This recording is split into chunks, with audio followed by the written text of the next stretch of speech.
Na kombo nzambe tata mwana pe molimo mosantu batata ba mama balandi yangai wa bino Guy Laurent Lobela analyste spirituel. Tokutani na bino lisusu une fois de plus na nzela ya ba émission tokosalelaka bino les analyses spirituelles. Ndenge tokolobaka ntango nyonso les analyses spirituelles, tout ça là, y a un sentiment, tout ça là, y a une plaisanterie, tout ça là, y a un peu de yosepela, tout ça là, y a un peu de nzamba sepela. Nzambe soki a sepeli, o nzamba bongisela ki yo nanga inde to kozwa yango. Kasi soki nzamba sepeli te, o nzamba bongisela ki biso to kozwa yango te. Voilà la raison pour laquelle Tomi pesa na ba réflexion spirituelle pe ba analyse spirituelle pour na koyeba posa nzambe ezali nini. To sala yango na banzela misato sur le plan historique, sur le plan géographique et puis tout ça là yango lisusu sur le plan spirituel. Tout ça li ba recherche, tout ça li ba makambo ebele et to analyser yango de manière spirituelle de epesi biso ba résultat o to bengi yango ba résultat moko indubitable, c'est-à-dire o muto akodouter na yango te, yango to bengi yango les analyses spirituelles. Batata ba maman 2021 et outi koleka to koti 2022. 2021 ezalaki na ba multiples événements, 2021 ezalaki na makambo ebele et 2021 to kutanaki na ba kokoso na oyo etali musala o to kosala ka ba analyse spirituelle et ba kokoso na biso ezalaki sur le plan technique yango bomoni to effectuaki vraiment ba émission ebelete na 2021 oyo outi koleka mingi babengi biso pe batuni biso ezali dit à quoi bref ezalaki dit il y a ba raison technique et yango mute permettra ki biso te to réaliser ba émission ebele mais ba sujet ezalaki tellement ebele makambo pe ya koloba ezalaki tellement ebele bilia na bino pe ya mikolo pe ezalaki ebele ndenge bomesana na ko savourer émission il y a les analyses spirituelles batata ba maman to koti 2022 ezali page mususu ya histoire ya mboka na biso ya lingomba na biso ya mokili pe ya ba famille na biso to ko découvrir makambo ebele ndenge tozala koloba lere nyonso ndenge to koloba lere nyonso to lembate ko s'abonner massivement na chaîne ya Africa 21 TV esika nini oyo to publiaka ba émission ya les analyses spirituelles et kuna tozali na ba sujet ebele oyo to lobelaka pe oyo to partageaka ndenge to lobaka lere nyonso ba message ya ba papa ezali moko pe ya maye permetaka biso to raisonner de manière profonde pour na koyeba le vrai volonté ya tata nzambe pour na biso ezali nini banzembo na biso bokokuta yango kuna ba message ya papa bokokuta yango kuna et ba analyse spirituelle bokokuta yango pe kuna na Africa 21 TV bokoti na YouTube obeti Africa na kaya Congo nde esika nini oyo tokopubliaka ba émission ya les analyses spirituelles. Lelo sujet na biso ezali nini batata ba maman. Lelo tokolobela sujet oyo tobengi yango nous sommes infiltrés. Nous sommes infiltrés ezali sujet na biso. Pourquoi toponi nous sommes infiltrés? Parce que tosali ba recherche approfondie. Totali makambo ndenge ezali kokende. Totali ba maloba ya ba papa, totali pe mikanda ya lingomba, pe totali histoire ya mboka na biso. Toye ko comprendre na ba réflexion spirituelle na biso, na ba analyse spirituelle na biso, toye ko comprendre et batata ba maman, nous sommes infiltrés. Infiltration ezali na ba volet nyonso to ko expliquer yango to ko betela bino to ko lakisa bino ba quelques directives o ezali ya solo ko lakisa ete nous sommes infiltrés. Ba analyse spirituelle batata ba maman to sala yango na sentiment te to sala yango po ete yo sepela te to zali na posa ya koyeba posa ya nzambe ezali nini to koki ko sala po ete to sepelisa nzambe po ete elaka oyo nzambe atiaki na kati na biso to koka kozwa yango. Kasi soki tosali volonté ya tata nzambe te elaka oyo ye alaka ki batata na biso oyo ye alakaki bakoko na biso oyo ye azali kolaka biso tokozwa yango te yango tozali kosenga na biso nyonso tokota na domaine stratégie ou bien tokota na lolenge oyo tobengi yango ya sika lolenge ya ba réflexion spirituelle pe ba analyse spirituelle juste pona koyeba posa ya tata nzambe pe kusala oyo nzambe alingi po ete oyo nzambe abongiselaki biso tokoka kozwa yango batata bamama ndenge touti koloba sujet na biso ezali nous sommes infiltrés tosali ba recherche tosali ba analyse totali histoire ya lingomba totali histoire ya mboka na biso nous sommes infiltrés état que analyste spirituel toye ko comprendre et nous sommes infiltrés tolanda émission na bokebi nyonso to comprendre pourquoi nous sommes infiltrés par rapport à quoi et banani oyo ba infiltré biso to sengi na régie au balancer les biso tout d'abord message ya papa Diangenda pona tolanda yango na bokebi nyonso pona to comprendre na niveau nini tozali infiltré et toyeba kozwa ba disposition na ba dispositif oyo ko permettre yo na ngai de manière consciente toyeba ko changer ezala bizaleli na biso ezala ba tactique ya kosalela musala tata nzambe ezala efandeli na biso ezala lolenge nyonso oyo biso bandimi tokozalaka na yango par rapport ya maiko sepelisaka tata nzambe to maiko sepelisaka tata nzambe te oya mabe totie yango mupanzi et to s'adapter na makambo ya sika oyo nzambe azali nango posa yo na ngai tosalela yango po ete tokoka kobikisama régie très rapidement tiela biso message ya papa Diangenda na Kinshasa bango bazali na réunion te na funguli Braza ube tangu mususu na funguli Paris nazara kolandaka soko natali ndeko na ngai mama ndeko na ngai tata ndeko na ngai mama mwana pardon yo mutu mwindu rien à faire il tozala ndenge nini tolinga ndenge nini solution ya ba problème na biso ezali pana bakambo wana te ya solo lisanga ezali très important kasi et après eloko nini kobima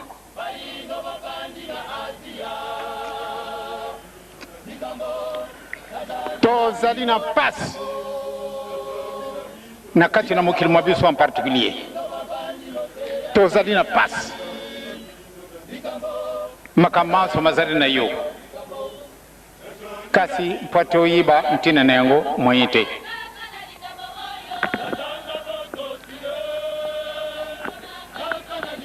lelo mokili mundenge muzali motambola eloko mboko ezangi biso te soko natali bato kuna na kati na salle de conférence et na palais du peuple ndenge bato na mayela batunda kuna mekukamwa na wakati tata mosusu alobi na le 30 juin 1960 Zaïre ezalaki na yango préparé te po ete tozwa indépendance na wakati pamba te tozalaki na bato oyo bazalaki bayekolaki mingi nanu te c'est-à-dire tozalaki na bauniversitaire mingi te nawoki yango lelo oyo totuli na mboka na biso bauniversitaire bebo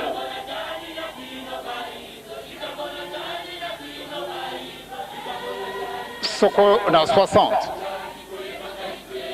botambola na biso ezalaki bongo na bongo pamba te tozalaki na bauniversitaire te kasi na ntango oyo tozali le 10 mai 1992 bauniversitaire bamosusu mosala mozali lisusu ezali te mpo na nini presque partout bauniversitaire kasi mpo te tokóma na bacompromis na makambo mazali koleka ya solo bakotrouve basolution et après pamba te likambo wana nazali kolobaka na bino mokolo na mokolo soko tosenge na biso bolimbisi te 0 sur 0 mais epai mosusu baconférence nationale souveraine esi esalami me bazali wapi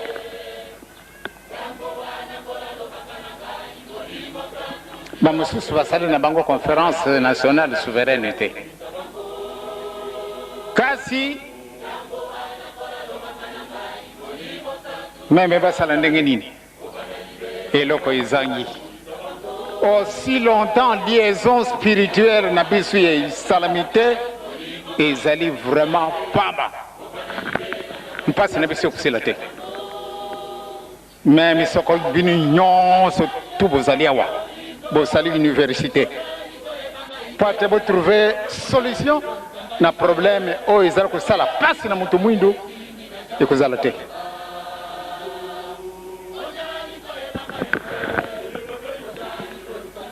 eloko wana yango wana nde tozali koluka na kati na ndako na ngai nazali kotalaka makambo nazali komonaka ezali kobangisa ngai particulièrement makambo na moni lelo na bangi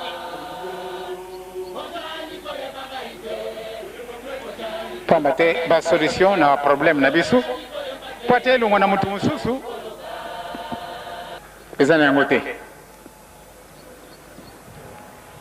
problème ya ngai na mama fo madongo na kati na ndako il faut biso mibale nde to résoudre baproblème na biso moto mosusu solo aye kopesa biso conseil kasi soko ngai nalingi te ubie mama alingi te. Merci beaucoup batata ba maman. Touti kolanda message ya papa Diangenda. Esika nini papa Diangenda azali kolakisa na biso procédure nini oyo tokoki kosala biso na niveau ya l'état po ete tozwa solution na mayema azali kotungisa biso na kati na mboka. Infiltration na biso tobandi yango, explication na yango na niveau ya sommet ya l'état, bongo tokokita na lingomba pona kolakisa ya solo ete nous sommes effectivement nous sommes infiltrés selon la réflexion spirituelle na biso. Papa Diangenda apesi biso ba orientation. État que homme spirituel avec une vision très profonde.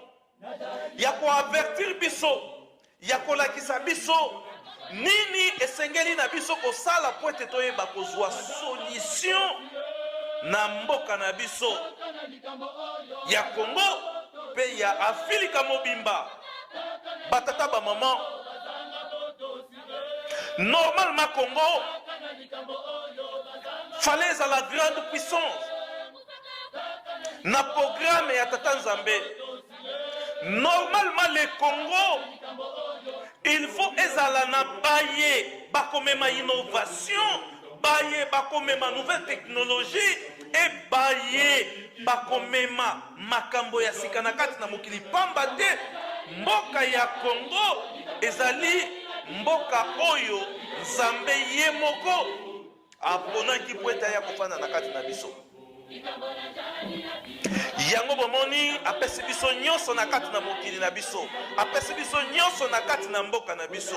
Mais le problème c'est quoi? Nous sommes infiltrés. Infiltration na biso euti wapi? Euti banda na sommet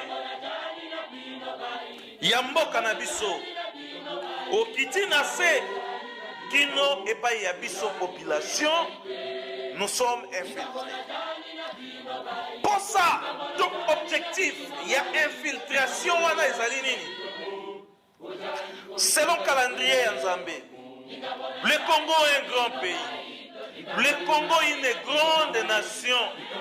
Et le Congo, la locomotive de l'Afrique, oye kosala ete esimba nouvelle technologie, nouvel ordre mondial oyo ekotambwisama na tata Nzambe, la restauration ya bokonzi ya tata Nzambe na kati na mokili.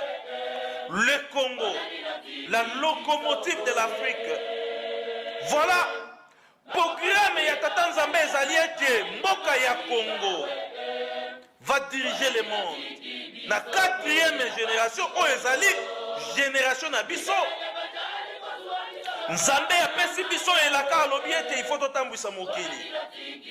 Ndenge lelo États-Unis ezali kodirige mokili, ndenge lelo ba Israël edirige mokili na tango na kala, et lelo na 4e génération Nzambe apesi elaka epai na biso alobi ete bino lokola bozali libota na ngai, lokola bozali libota oyo ngai Nzambe na ye kofanda na kati na bino, tala elaka epesameli bino. La locomotive, le Congo. Elaka epesameli biso selon programme ya tata Nzambe ete tokotambwisa mokili. Batata ba maman, ce que nous sommes en train de dire, ce sont les analyses spirituelles. Totangeli yango qui est la cité. Bapeseli yango biso esika moko te songolo pakala, kasi Nzambe azali ko inspirer biso, pe azali ko orienter biso na ba recherche oyo tozali ko sala de manière spirituelle pour ete mayele oyo to partager yango na bino. Esika bozali oyo akomona ete un plus davantage oyo akoki ko compléter la connaissance na ye. To hésiter te to salela yango batata ba mama. Pamba te ezali se bobele pona lokumu pe bosomi ya mboka na biso ya Kongo. Ndenge touti koloba programme ya tata Nzambe ezali ete le Congo soit la locomotive de l'Afrique et le Congo dirigera et l'Afrique dirigera le monde. Mais voilà là où nous sommes infiltrés. Pona koyeba makambo oyo esengeli te ete ozala kaka na mbongo. Pona koyeba makambo oyo ezali te ifo ozala kaka ntango mosusu moto asali bakelasi ebele. Pona koyeba makambo oyo ezali se bobele na eloko moko. Molimo ya tata Nzambe ifo ezala na kati na yo. Episo lokola tomipesa na nzela ya bareflexion spirituelle, nde Nzambe azali korevele biso, kolakisa biso.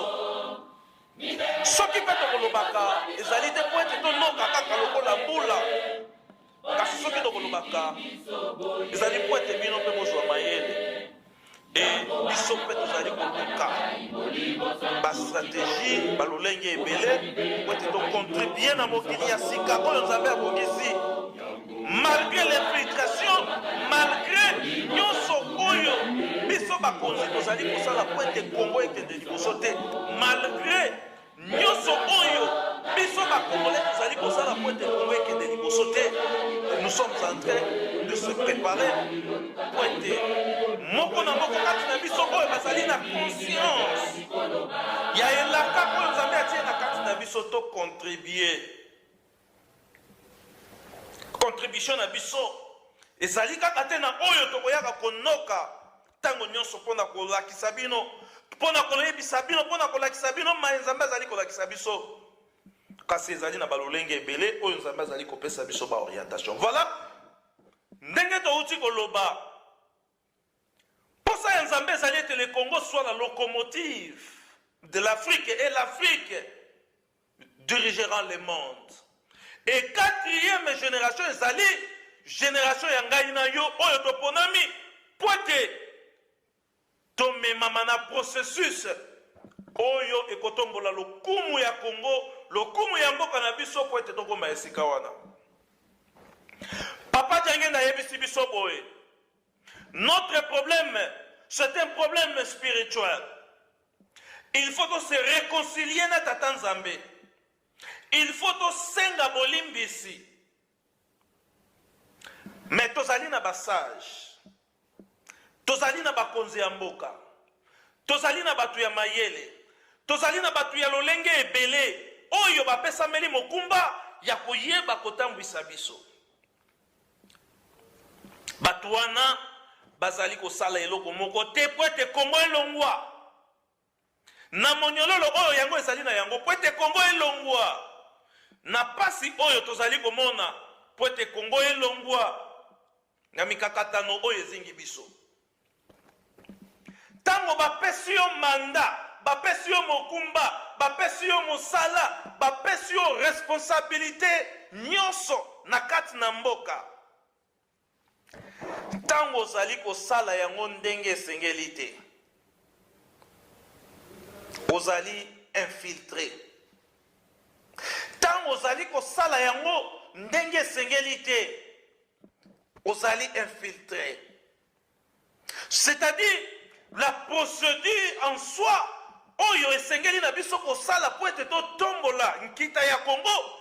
Nous avons abandonné tout cela. Nous avons abandonné. Et tomipesi na baposa na biso, tomipesi na ba intérêt na biso, tomipesi na makambo oyo ya biso. La fois passée tosalaki ba émission, tolobelaki makambo ya problème ya Congo. Problème ya Congo ezali facile.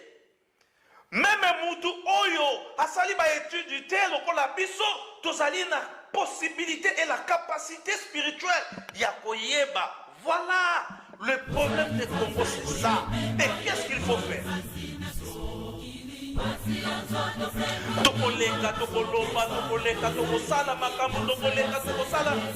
Nous avons un problème.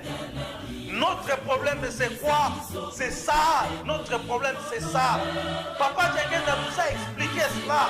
Papa Djangenda nous a montré les problèmes. C'est ça notre problème.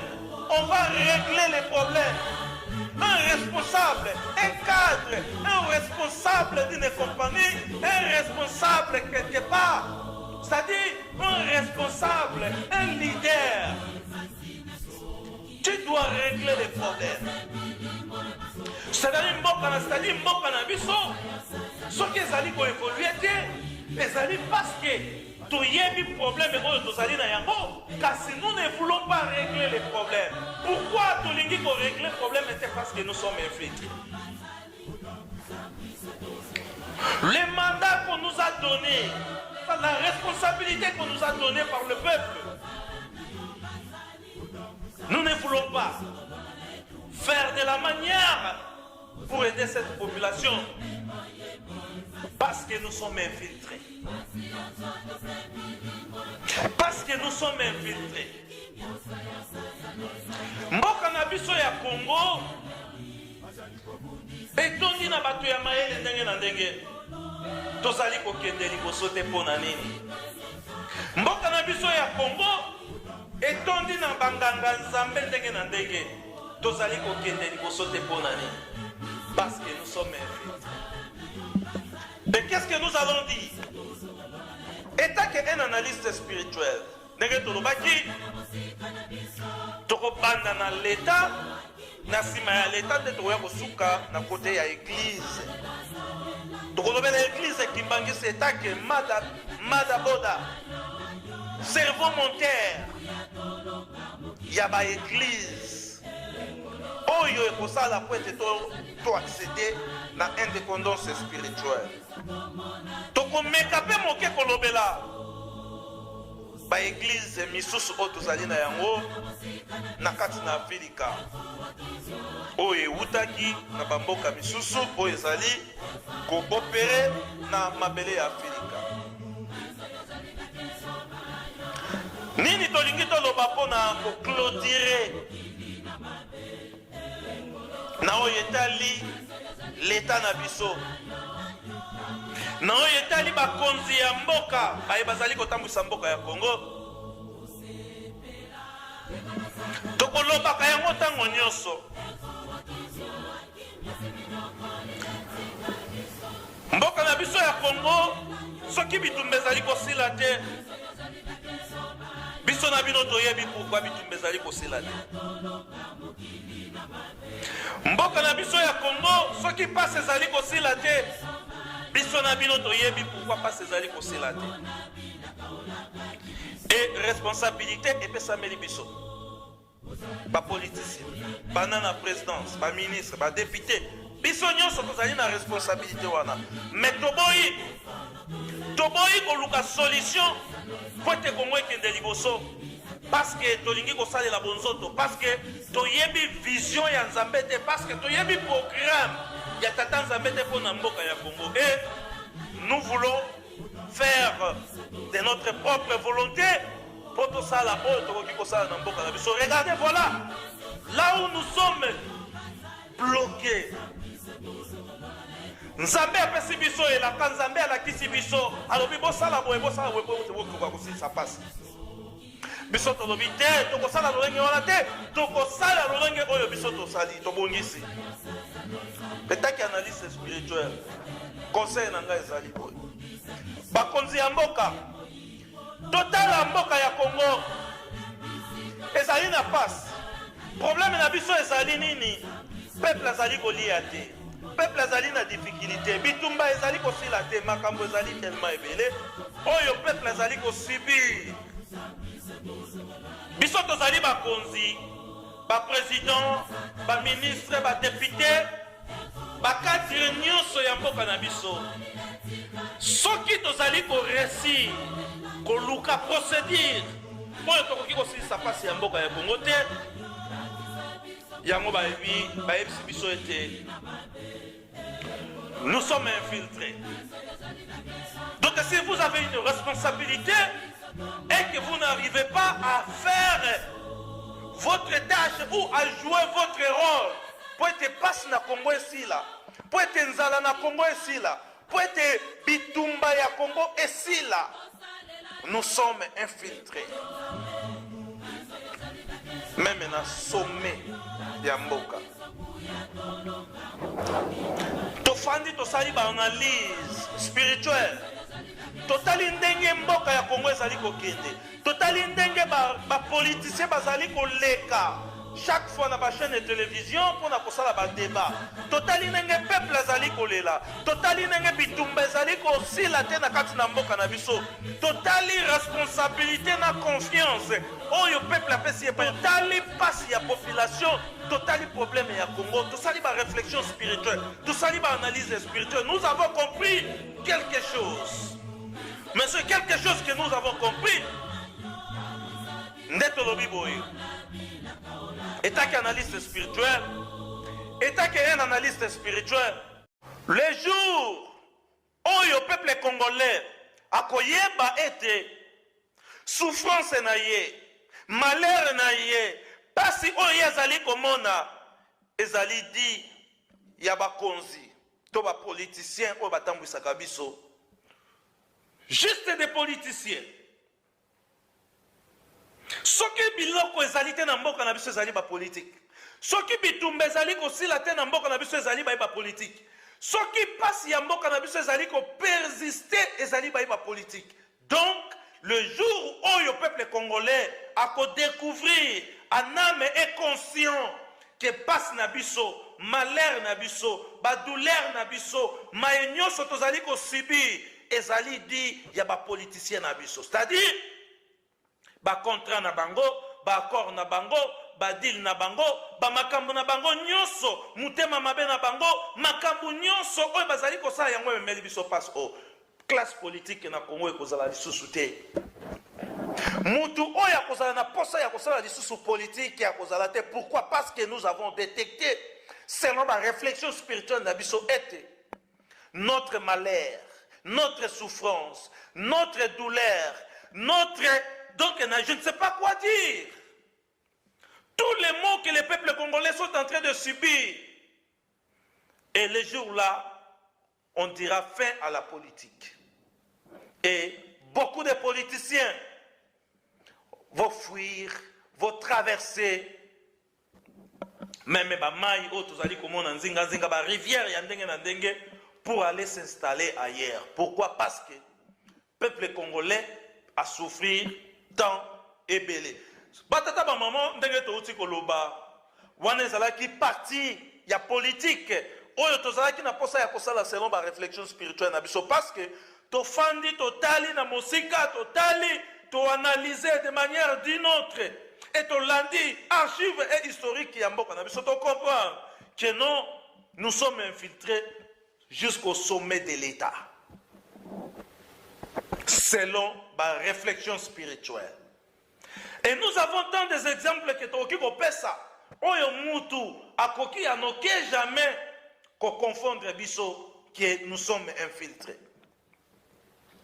Pour ceux qui tozali na posa réellement ya kobongisa mboka ya Congo, ceux qui tozali na posa réellement ya kosala un plus pour être Congo ekende liboso, tozwa ba parti politique nyonso oyo eleka na mboka na biso, tozwa ba représentation ya ba parti politique nyonso oyo eleka na mboka na biso, tolekisa yango na eye spirituel.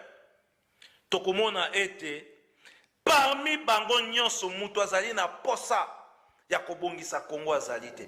Parce que mutu oyo azali na posa ya kobongisa eloko, dès le départ, la façon dont il va commencer, la façon dont il va commencer, la façon dont tokobande la fondation, vous allez découvrir que non, cette fois-ci, nous sommes en train de s'orienter vers l'Orient.